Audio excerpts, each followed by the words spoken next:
November 2025, I want to address a big picture question, which in the future my opinions may change, but I believe that this is actually quite a high level or deep understanding of athleticism, known by me because I applied it to myself and lived this experience. And so I won't always refer to myself, but you can just assume or know that this is me speaking from my actual experience, going from being an athletic to being athletic.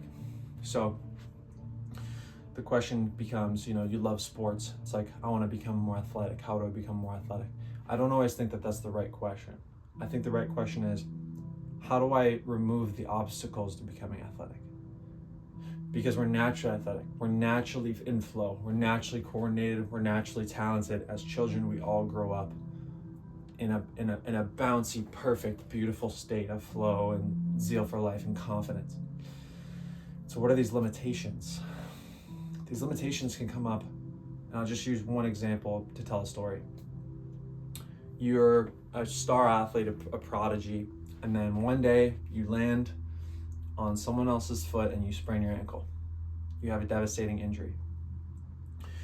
This is an obstacle to being athletic. So it's not like if you're recovering from an ankle injury, it's like, what can I do to become more athletic? That's not the right question. What can I do to undo and unravel the obstacles to return to my natural state? So what is your natural state? The ankle functioning normally. Well, you had this injury, okay? And because of an injury, we have compensation. So it's like a limp. So you limp. So you're compensating. Compensation will create imbalances. Okay, if you want to write this down, you can. Compensation creates imbalance. Imbalance will further perpetuate the compensation. And so if my left foot is stuck in like this, so it's collapsing, right? Or it's collapsing, then every single time I take a step, I don't feel safe to load it because I don't want my knee to cave in. And so I'm actually loading the other side more. The other side being loaded more, now I'm slightly turned.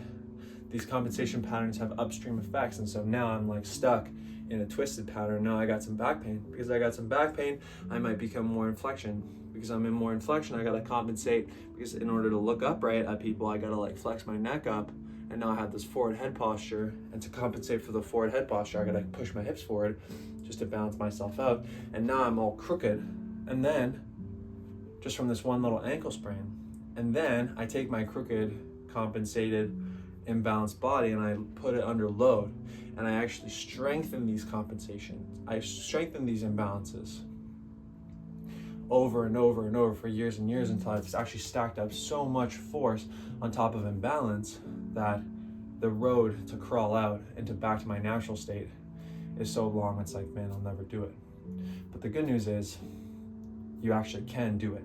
And the reason is the body's always naturally wanting to heal. And so if you give it the opportunity, if you remove the obstacles to healing, then it will heal. Because the problem is, let's say I sprain my ankle, one side's firing more, one side's firing less, and now I have a compensation because of this, or I have an imbalance because of this. Maybe my one knee tracks in too much. Maybe my hip drops or my hip shifts. These imbalances can be corrected, but only if we give it an opportunity to do so. And that's why in my training system, the base of the pyramid is, the first base of my pyramid is nutrition, sleep, and mindset. But the next stage up is doing myofascial release or soft tissue release as one of the two. And the neurological adaptation, reprogramming the structure after we do the soft tissue release is going to be the key. But you want to do myofascial release and soft tissue release first, because you want to break up the restriction. So if I have a restriction created by this compensation pattern, if every time I take a step on my one foot, because it collapses, then my knee is taking all this force, and to brace my knee against this force, then my hip is like contracting way too hard. And if my hip is like stuck in a contracted position, doesn't feel safe to let go, because I don't want to load this ankle. Even if the ankle is fully healed, you still neurologically think that it's not safe to load it and balance. And so the hip is like actually stuck together. And so when we manually release the hip using our fingers, using knuckles, using a hand, a palm, or an elbow, then these things can help. But unless you're like Tom Brady, you don't have an RMT access to you, for 4 hours a day. Hardly anyone has that. Basically, no one has that other than million-dollar athletes, right? So I want to reach that point without needing something like that. And so that's why I teach in the course or in the program. Actually, I give away this whole chapter for free. It's how to do myofascial release and how to release the tissue, because it's actually the prerequisite to restructuring the body in a healthy way. And so when we do corrective exercise, the corrective exercise is not going to make a difference if we don't release the obstructions or the obstacles first. And so once we release an obstacle, and this is why you can't do one without the other, it's yin and yang. You can't just release the obstacle and then do nothing, because the neurological pattern is still the same. You still compensate, you still walk a certain way, you still limp a little bit, subconscious, because you don't feel that it's safe to load. And so I can't teach you how to reload, because if you have a physical restriction, but if you remove the physical restriction but you don't reload properly, then you can't ever change or reprogram. And so that's why you have to do both. That's why it's like the second phase. It's like, as long as your nutrition, your sleep, and your mindset are down, and all these like base, very yin principles, these very like working in principles, that'll give you the foundation. Then we can start working out. Most people start with just working out. Most people start at the top of the pyramid with just breaking down yang, catabolic, like, I got an issue, let's break through it. This is how most people approach getting more athletic. So when you ask, just to return to the actual topic of the video, well, this is all related, and actually from my own life experience, how do I become more athletic? It's not necessarily always by just doing more, or that's not even the right frame. We're thinking of it like, what can I do to become more athletic? Well, it's like, what do you have to stop doing? Stop wearing shoes. This is like a very fundamental foundational thing. And this is a perfect example of how it slips under people's radar of like, oh, I didn't even think about wearing shoes. Well, it's like, okay, what even is athleticism? Athleticism is coordination, co-contraction, and rebound, and bounce, and fluidity. And so how do we regain fluidity, bounce, co-contraction? We put force through the ground, through the foot. So in order to co-contract, I don't even like to talk about the foot too much, because it's not even, I love to talk about the foot because it doesn't function in most people because they wear shoes. So that's why we start with the foot in most people, in most places, in most programs, is because their foot is not functioning. That's usually the root cause of a lot of our issues upstream, because we stand on our feet and our feet aren't functioning. We live in a very dysfunctional society. And so when our foot is functioning properly and it's able to co-contract, then we can transmit energy efficiently through the chain, through the kinetic chain. So we can actually balance the forces through our body. Even when we do weightlifting, we can funnel the energy from the weightlifting, from the plyometrics, through the proper channels, through the net, through the tensional web, the tensional network. And I don't even really like to say fascia, because fascia is such a buzzword, but it is the fascia, the connective tissue, the tendon, even the bone is fascia and connective tissue. Okay, we can consider that as connective tissue. The bone becoming the tendon, becoming the wrapping of the muscle. The muscles are only like power stations, but the power lines, the bands, the elasticity, the actual source of our fluidity, the source of our pain-free, because fascia is a sensory organ, the source of our pain-free movement, our gliding, our smoothness, our coordination, our structure. Our structure is what allows us to be accurate and do the exact same thing over and over, because the fascia will remodel to whatever we do. And so if we're constantly in flexion, the fascia will just remodel to facilitate this. If we spend 8 hours a day here, the fascia is really smart. It'll just remodel to make it easier to do this. But if for 8 hours you do this, and then the next 2 hours you want to do this, or this, it's not going to really like it that much. It's going to cause pain and hurt. And so it's not like, what do I need to do to improve this? It's like, how do I undo the effects of this, of flexion? One of them is soft tissue release. The other one is neurological reconnection, readaptation, and training properly. And how do we train properly? Well, let's start with the basics. Having the foot touching the ground, not wearing a shoe, wearing a barefoot shoe, okay? And this is like such a core tenet, because most people's issue is that their foot is not functioning. I'll say this till I die. The function of the foot is what's going to allow you to transmit force through the chain. Actually, even the toes flexing up will activate the arch like a windlass. Like when you turn a crank on like a ratchet, it'll tighten until it's taut. and you want the chain taut to transmit energy. If there's slack in the line, then you're losing energy and you become isolated. The compartments are not being pressurized equally.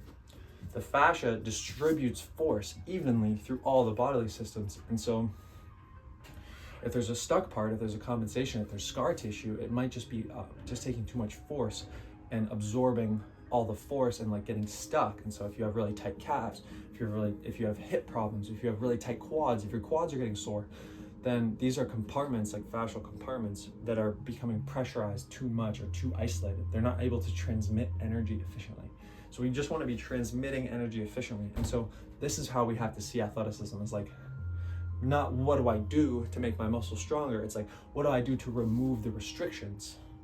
And the way to remove restrictions is by rehydrating the fascia. So the restrictions is dehydration. And I'm not just talking about drinking water. Drinking water is important, mineralized, like structured water, but also actually pumping the fluid. And so how do we pump the fluid into the connective tissue? Is by rebounding it, contracting it, flexing it, putting it through tension, adding tension, which is basically just flexing it, or like adding load or co-contraction. But here's the most important thing, is it needs to be transmitting and communicating with the other points. So this is the really revolutionary thing, is if I have some shoulder pain, then every time I spike, all the energy is getting stuck in this compartment in my shoulder, and it's too much, it's breaking down the tissue. And so what do? It's like, I don't need to make my shoulder muscle stronger. I need to make it more integrated. I need to make it more connected and communicating with the rest of my body, so that when I spike or when I throw, it doesn't get trapped. It can actually distribute the force. And this is a very yin practice. This is like almost neurological, but you can't just learn it if there's scar tissue. So you have to release the tissue first. So once you release the tissue and then you do nothing, it'll just tighten up. So you can't just get massage. You can't just get PT. You need to get both. You need to reintegrate. You also need to break it down so that you can reintegrate. And this is not a fast process. Like if you spent 20, 30, 40 years in a certain pattern, sitting at a desk, and your hip flexors are stuck together, and they're chronically tight, and you have glute amnesia because your hip flexors are chronically tight, and so your glutes need to constantly relax in order to compensate, then you can't even activate your glute. You can't even activate your hip and contract your glute and reach hip extension because you're stuck in flexion. And so you need to release the front chain in order to even access the back chain for the first time. But even if you release the front chain, your pattern is so stuck in being front chain dominant and being front chain contracted that even if you release the front, you can't access it. And if you try to access it by using co-contraction techniques and exercises, which I'll tell you about, then you won't be able to even access it because your hips are still stuck. Like you need to do both. And the things that feed both is mindfulness and meditation, at the center of the base of the pyramid, and then sleeping, so like getting sufficient rest and resting and working in. I could even add sleeping and nutrition. These are all working in, like feeding. I would even say like cultivating your energy practice as a part of this base. So I would actually add that into mindfulness and being happy. So the four things, like diet, sleep, general happiness, and like contentment and well-being, and like movement, but like yin movement is like the foundation. And once you have these that are feeding your energy systems, then you even have sufficient energy to heal. And so each level below feeds the level above. And so when you ask, what do I do to punch harder? It's like everyone thinks we need to like work out more. If all of those pieces are there, then yes, you can benefit from working out and being yang and breaking down the tissue, because that's the catalyst for growth. But most people maybe don't need this. To become more athletic. It depends who you are, depends what your situation is, but just general, like, I want to become more athletic, you need to reframe it and think, how do I remove the obstacles to becoming more athletic? And so once you have removed some obstacles through manual therapy, I'm speaking from even my frame. I gave it to like a world-class powerlifter just yesterday on the phone. He squats like literally 700 pounds and benches 440 pounds or whatever, or more. And he's like, he feels it instantly. He feels the co-contraction instantly. He's like burning from the exercises. And so he's creating this mind muscle connection and co-contraction to the glutes, because the glutes are actually, as humans, especially when in forward movement, we're meant to be going through the glutes and core. Straight up and down 2-foot jumping for volleyball is more balanced, like quads and glutes, like front chain, back chain is more balanced. But for especially moving forward and for sprinting, it's all back chain. And so if you are unable to access your back chain, which is extremely common, like glute amnesia, or just your glutes aren't that strong, which is more common than you think, you might even have it. I don't know what your situation is, but there's a good chance that your glutes are not functioning well. Then how do we get them to function? How do we even we want all of our leg muscles functioning together smoothly with no restriction. That is how we transmit energy efficiently and pain-free. We protect our joints. We protect our joints by spreading out the tension through the web, the tensional network, the tensegrity structure of the fascia, of the connective tissue. It's distributed evenly so that not one point is taking all the load, like the patellar tendon or the Achilles tendon or maybe the hip. Okay, so how do we even balance this out? We need co-contraction. But how do we achieve co-contraction? We need every single point in the chain contracting and stiff. And so this is not like a concentric, eccentric, flexing type thing. It only, in bouncing and co-contraction and distributing force, it's only flexing and extending as much as is necessary to sort of like bounce depending on how much force is going through. But it's mostly isometric. It's mostly contraction without flexing or extending. And herein lies the secret of ankle stiffness, of tendon stiffness, of energy transmission, and relaxed power. Because the best sprinters in the world, the difference between the elite and the ultra elite is the ultra elite have the capacity to relax extremely quickly. And so they'll press down through the ground for only 1/10 or 1/8 of a second, 1/10 of a second or less, 1/15 or 1/20 of a second, and then immediately after pressing through with max co-contraction through their entire body, flexes and then immediately relaxes as their other leg swings through. So in the air, they're actually fully relaxed. If you ever see like Usain Bolt, like he's sprinting and he gets like a 9.74, and then the one where he gets like a 9.70 or a 9.69, he's like chilling, right? So you want to be chilling. You just want to be chilling when you're playing sports. You don't want to be flexing and killing yourself with tension. This is like so like yang, and you're just wasting energy. You're not efficient. Athleticism is not just about how high you can jump once. It's about how high you can jump every single time, every day, day in, day out. It's like these muscle-driven, quad-dominant athletes are not cutting it for pro because they just can't practice every day. They're sore, they're injured. They're producing too much force. They're producing more force than their connective tissue can handle. So we need to start with the connective tissue, the ankle stiffness. And the ankle stiffness and the co-contraction is like, we need to train it through the balls of the feet with the heel suspended, with the heel either light on the ground or at worst or whatever, or the most it should be is like balanced between 3 points of contact through the heel. And so you can press through the heel for a moment, especially in like a big 2-foot jump. The heels slam in first, but then actually as you propel through, it should be through the balls of the feet. So it's like the energy actually needs to be suspended by the ankle, and the ankle is not able to do this without the toes functioning. So the toes functioning is lost by wearing the shoe. So this is why the shoe is so bad, is because the shoe prevents your foot from functioning. Like this is like the most important thing. I'll say it 20 more times.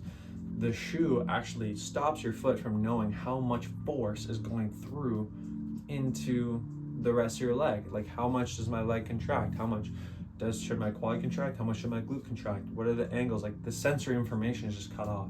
So we need to be retraining our sensory, our proprioceptive connection to the feet in order to co-contract and to transmit energy efficiently with this like foot structure where we actually flex up. So it's not really about the foot, it's more about the holistic tension co-contraction. But the reason we talk about the foot and learn how to retrain the foot with the towel, with the foot structure, using the windlass mechanism, is because this is the missing piece for most people, because everybody wears shoes.